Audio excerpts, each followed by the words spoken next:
So, what is really stopping you from making your next film?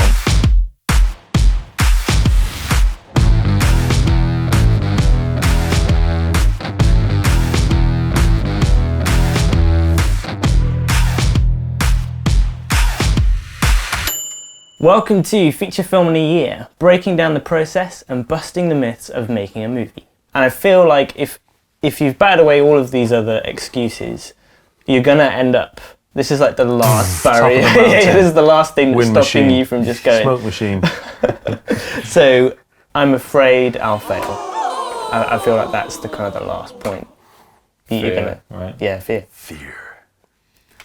I was wondering, like, where does that fear come from? And as we were talking about the last excuse, I feel like if you are pursuing an idea that you care about, if you've managed to get rid of that excuse of it doesn't matter if many people don't see it, as long as people who like that kind of film see it, then at the end of the day, it's scary because you are putting something of yourself out there. You're being quite vulnerable. You're pouring something of yourself into this idea that hopefully is then going to get made and seen and experienced. And at this point, at this level, for people like starting like you guys in the feature film kind of market, it's all passion, no payback. Almost sometimes it's like you gotta, you're gonna feel that because it's just it's mostly blood, sweat, and tears, not monetary gain. And it means the failure feels more personal as well. Yes, The rejection, if people don't like the idea, or if it doesn't sell as you hope it will, or people don't want to get involved. It's like, this is personal, not business, like at this point. This is my heart. Exactly. And you just put the knife in and twisted it. That's not a reason not to do it, though. Yeah, I think like a really helpful thing for me, I think I heard, it's been out there in various forms, but I think it was Will Smith of all people. He was a legend. But he talks about the whole idea of failure being a positive thing in terms of the creative environment that you're around. So it's not that something didn't happen, is that you tried to do. You stepped out and did something, and that takes courage to do, and it may not have necessarily worked out in every way, but you did it, and then you have experience, and you had the drive, and you had the guts to do that, and that's a positive thing. It's not like, I did everything and then it failed. It was I tried something and it and I think it was him or he was talking about someone that they encourage that, say, within their family setting, in terms of, say, with kids or something. It's like, brilliant, you tried that, you went for it, it didn't work out exactly.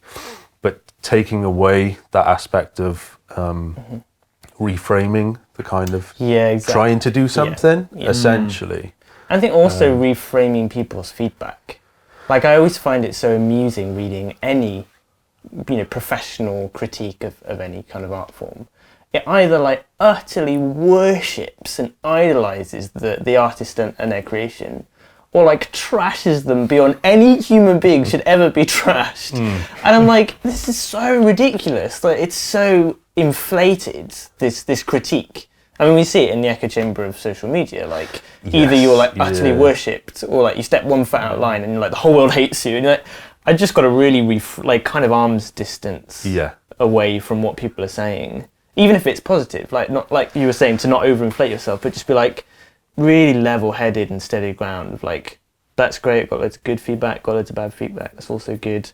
But I'm not a failure because of what they've said, and this isn't a failure because of what they've said. And the whole process is giving you stuff back all the time. Yeah, right? Like you said, it's a learning experience. Yeah. I was just thinking, imagine you took the same approach of, if you're afraid, don't do it.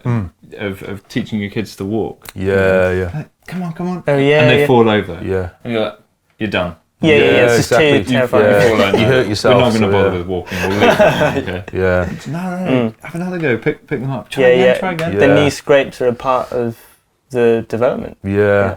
And I think as long as you know that and you believe in what you're doing, then you can kind of take that, balancing, as you say, with the internet, the social media, because that's a whole other aspect of the internet now in terms of separated feedback. So people are not having to live with the things that consequences they're of saying. what they say, and yeah, what yeah. they're saying, which is a whole other thing. But I think again, if you can have at least one other person that kind of believes in what you're doing, that can help. You have to do it yourself to a certain degree. Yeah. But you know, if you're getting slaughtered for something, then having someone else who believes in you, or is helping you with that, or ideally a community, that could be family or friends or whoever, just to keep going. Because the history's full of people, in the filmmaking sense of people who've released films that people didn't get it at the start, and then it was known as a masterpiece, or it was known as a masterpiece, and then it's slated, and people's opinions are always going to change. But if you're